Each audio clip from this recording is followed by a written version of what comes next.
So I noticed recently that a video that I recorded years ago has been kind of gaining a little bit of traction with my audience and people who are starting to consume my content now. When I made that video, it was very short and quick and brief. I don't think that I was getting as deep into certain topics and things that I talked about when I was kind of making videos. They were a little bit more, I don't want to say superficial, because I feel that what I was trying to say was important, but I feel that at that time I was very much like trying to, in a way, please the algorithm and say what I thought YouTube wanted me to say to people rather than like just really speak what's on my mind.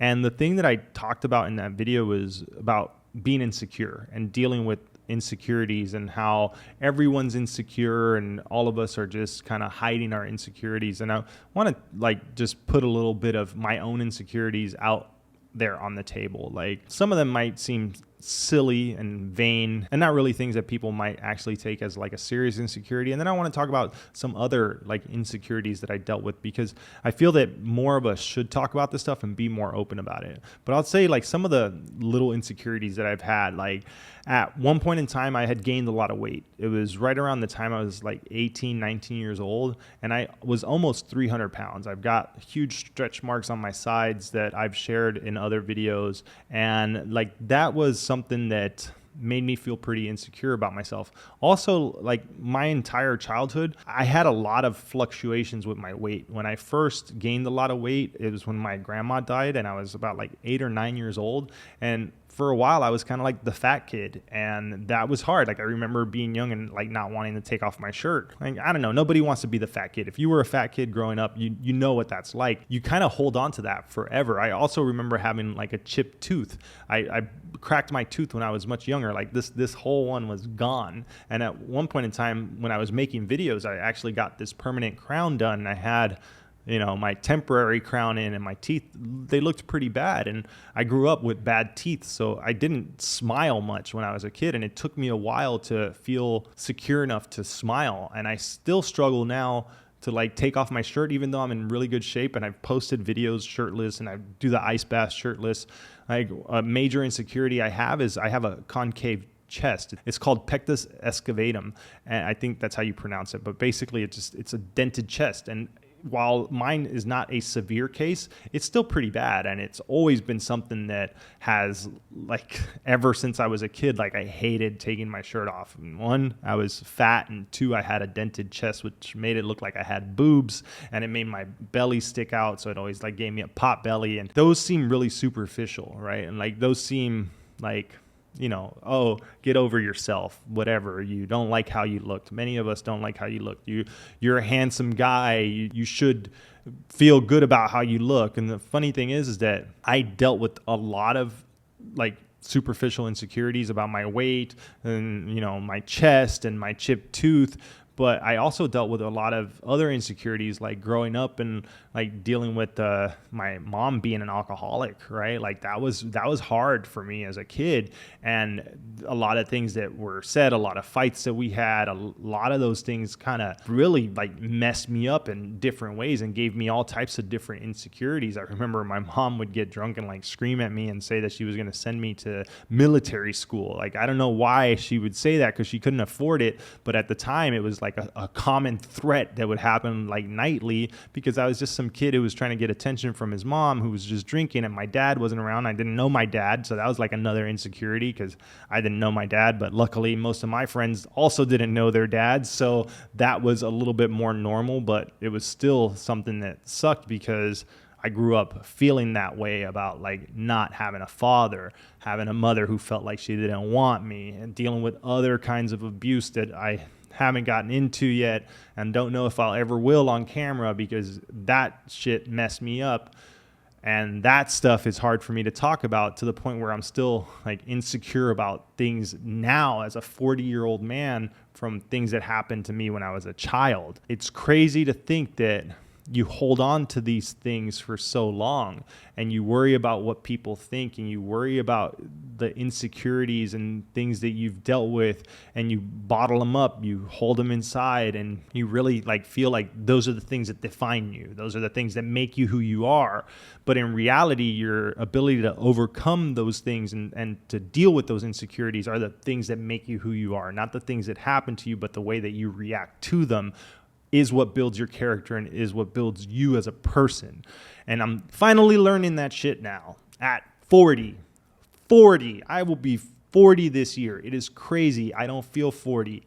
I feel insecure because I'm 40 and I make YouTube videos and I try to talk to 20-year-olds and I try to make YouTube videos about learning how to code, and I'm insecure because I have imposter syndrome, because I am a high school dropout and I don't feel like I deserve to have had a career as a developer. I feel insecure financially. Even though I have money in savings and even though things are okay, because I grew up poor, I feel financially insecure. And that might not be the same type of insecurity that we're talking about in this video, but it's still, in a sense, kind of the same thing, because I only feel insecure about those things because of my experiences with those things and how they led me to think about those things.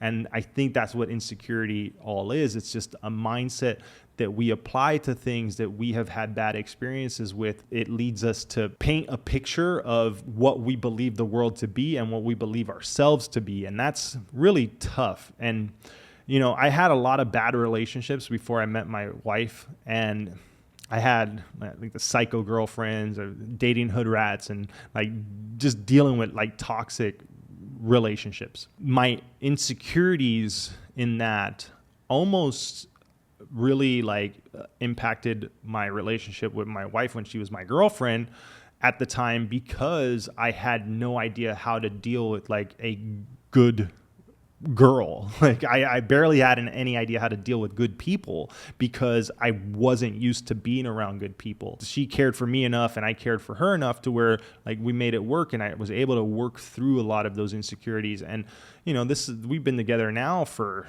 I don't know, 15 years, which is crazy to think. Like that's a very long time. And just to think like how much I've grown as a person and how much I'm still like kind of dealing with insecurities, and I'm still working through that stuff. And do want to say that like I feel like there's been a long rant about me talking about my own insecurities, almost to, in a sense, kind of paint the picture for you of why I feel like I am qualified to talk about this stuff, and why I'm trying to be a little bit more unscripted with this video and just be as real as I can be, because I do feel that if an old video on this topic is gaining views, then it must mean that people need this content, and I want to be as sincere as I can be and talk about this as real as I can. With that, I have a few bullet points that I did write down that I want to talk about, because I want to at least give someone value from watching this video, because I feel like that was missed in the last time I tried to talk about this topic.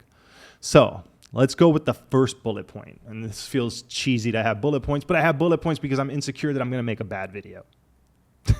Right? So the first thing I want to say is like, you got to acknowledge that insecurity is a universal feeling that many of us deal with. You are not alone when you feel insecure. You might be alone in your own insecurities because everybody's own insecurities are unique to them, and the reasons why they have them are unique to them. But many of us have the same insecurities, but for different reasons. And usually comes from trauma or past events or ways of being brought up and mentalities and mindsets that we have had instilled in us as children or early adults that we have carried on with us, or things that just have made us feel bad, moments in our lives that made us think that this is how we are. This one thing defines me. This is the person that I am because of these things that happened to me, or because of this person said this, or this other person said that. And those things have been parts of me that I've carried, that I have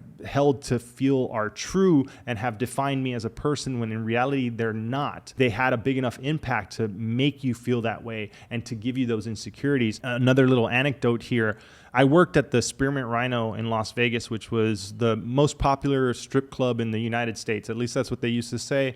And it was the busiest strip club in the world at one point. And when I worked there, it was still pretty damn busy. It was known for having like the hottest girls. Like the Rhino, if you've ever been to the Rhino in Vegas, you know that they have the hottest girls there. Like that's what they're known for. The anecdote that I want to talk about is that I remember seeing these girls who were very pretty, very young, being totally insecure. In the environment that they were in, they were always very catty with each other. They were always like competing for the men and the money that were there. So there was always this sense of like, even though these girls were the hottest girls in the world, many of them kind of felt like shit. A lot of them would get pimped out. I would say that like 75% of the girls that worked there had pimps or had, boyfriends that were obviously losers and using them for money. And you could tell that they were super insecure, even though they were hot as shit. And then the bouncers, right? You got all these meatheads and muscle heads who are just jacked up on steroids. Some of them are cool as fuck. Don't get me wrong. Like I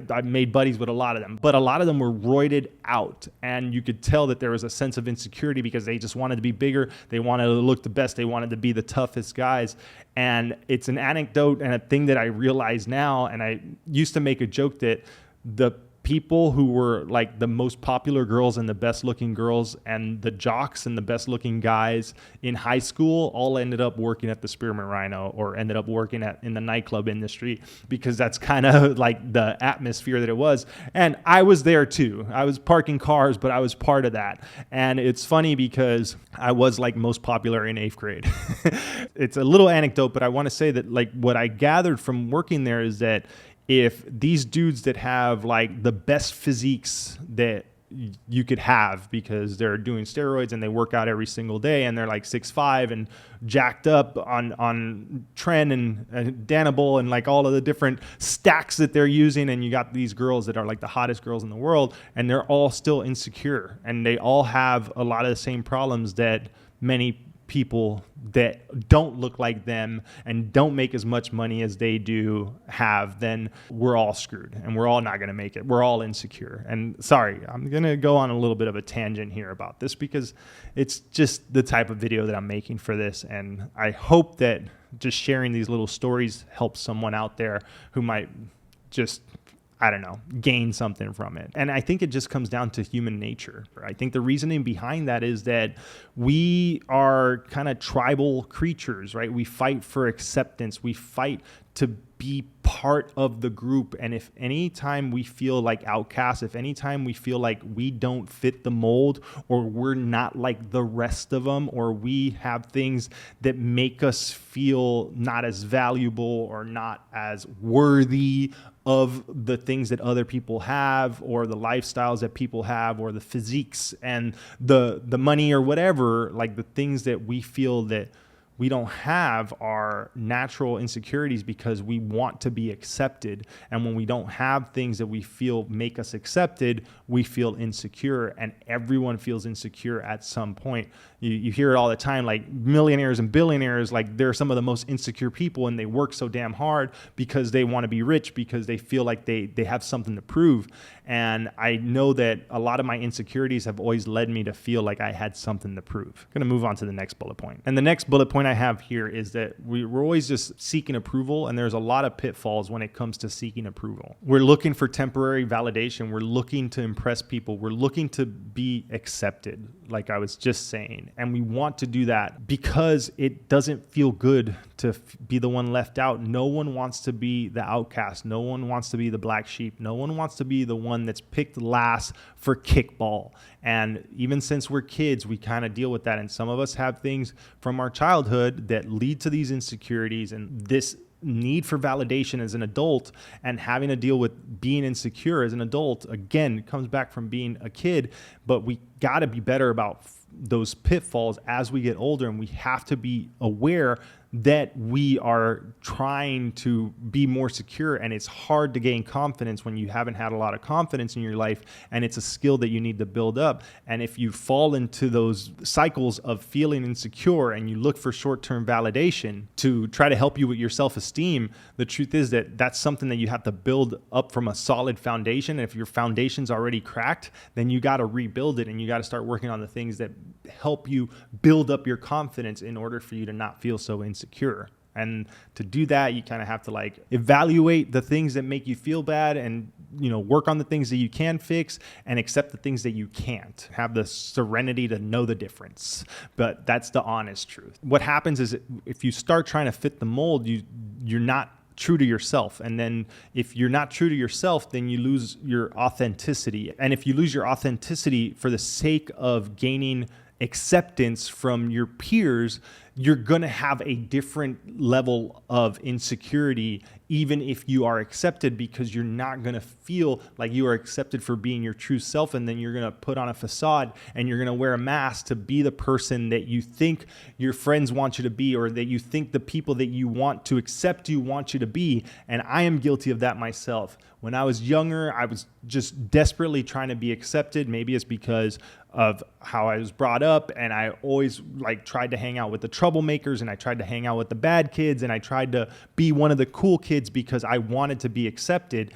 And it took me a long time. It took me a lot of maturing, and it took me a lot of evaluating myself and realizing what some of my insecurities were, and working on that to improve my life in order for me to be who I am now that I'm almost 40, and finally feeling like I know myself. And I do that because now I'm just more real to myself, and I'm authentic with what I want and who I want to be. And you kind of really need to work on that if you're trying to improve your sense of self-worth, your authenticity, and your self-esteem, so that you're not so damn insecure. Accepting yourself is one of those things that takes some time. And you have to do it through a lot of reflecting. You have to do it through a lot of being honest with yourself. I just recorded a video talking about being honest with yourself, and why that's so important for self-improvement, and why that's just so important for a lot of things. Because if you're not honest with yourself, then you don't really know yourself. And if you don't know yourself, then you don't know the things that are going to make you feel better about yourself. And it's all part of just trying to be more real with yourself, and realizing that, yeah, we all have insecurities, realizing that you have your own faults and your own insecurities, and realizing that there's things that you can do in order to improve those things to make you feel better about yourself. And eventually improving those things and realizing what it is you want to do will build your self-confidence. And if you build your self-confidence, then you build yourself up as a person, and you rebuild all of that shit that you've been carrying around from your childhood, or all your insecurities from wherever you got them from, and you identify them, break them down, rebuild yourself into a better person and the person that you want to be. And just through that process, you will feel better about yourself, and you will gain a lot of confidence and have a better self-image. I feel old. I keep saying it throughout this video. Maybe that's one of my current insecurities, because I do feel like I'm becoming an old man, and it kind of sucks, but I'm just going into a different chapter of my life. The reason I bring up the age is that we're also in a day and age now that there's so many other things that make us insecure. We have social media, we have targeted ads, we have things that are purposely presented to us to make us feel like we need to do something different, like maybe the algorithm for this video and how it got to you. But what I'm saying is that when you start comparing yourself to others, when you start looking at social media and you look at people who are doing better than you, who look better than you, who live the life that you wish you had, and you start thinking about how you don't have any of those things, and then they start targeting ads at you and telling you that you're fat, or telling you that you're poor, and they start trying to sell you things that you think you need to feel better about yourself. But the fact is that it's all bullshit, and it's just a game of comparisons. And there's a lot of exploitative things out there right now, like social media, targeted ads, and things that are meant to make you feel bad about yourself in order for you to pay and spend your money on things that will make you feel good about yourself. And just know that like those games of comparison and all of that stuff, like it's a scam to make you feel less valuable, and your self-worth doesn't come from comparing yourself to other people. It comes from you just being happy with yourself and comparing yourself to your former self. If you are trying to work on improving your life, if you are trying to get better at things that you want to get better in, don't worry about everybody else. Focus on you and don't compare yourself to others, because if you do that, you're always going to feel insecure, because there's always going to be somebody doing better than you. But you can also remember that there's always somebody who wishes that they were in your shoes, and who wishes they had your life, and who wishes that they were able to live a life that you have and have the things that you have now. So that should make you realize that we're always going to be behind and ahead of somebody. Just remember that there's freedom in accepting yourself. There's freedom in letting go of these insecurities. And at the end of the day, none of this stuff matters. Of course, it matters in the sense of how you feel about yourself. All you can do is focus on your own journey, make the improvements where you need to make in order for you to feel good about who you are. Don't worry about what anybody else says. Have some compassion for yourself. Realize that you can't be too hard on yourself. Some of your insecurities aren't your own fault, but you can improve them and you can work on them.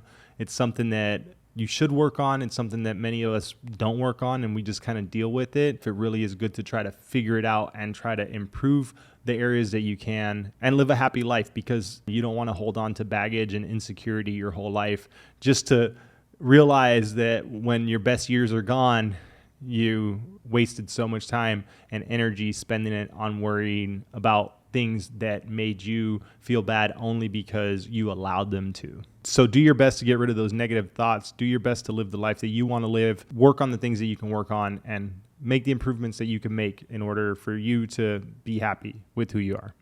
All right. With all that said, I hope this video was helpful. Thanks for watching, and I'll see you next time.